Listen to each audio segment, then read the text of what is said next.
Bonjour, morning brief du 27 octobre 2023.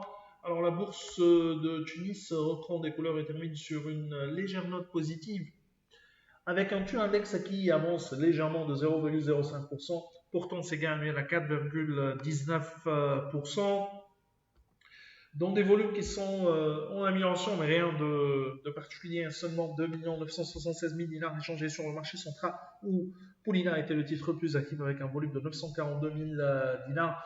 249 000 dinars échangés sur Dijal Bank, et Eurocycle était parmi les titres les plus actifs avec un volume de 211 000 dinars.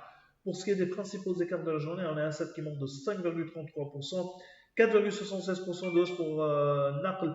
Tuninvest avance plutôt de 4,37%, Steep gagne 4,35% et 3,90% de hausse pour Eurocycle. Delis recule de 4,66%, Delis qui n'a pas encore publié ses indicateurs d'activité T3 2023.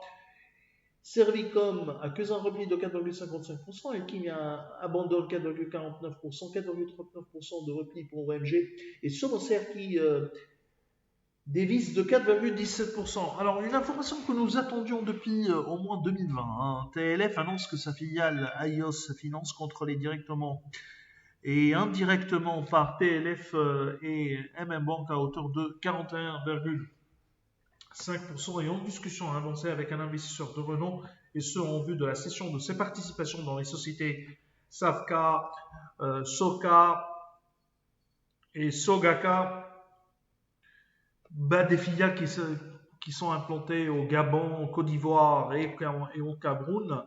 La réalisation de la transaction précitée reste subordonnée bien sûr à la signature d'un protocole de cession satisfaisant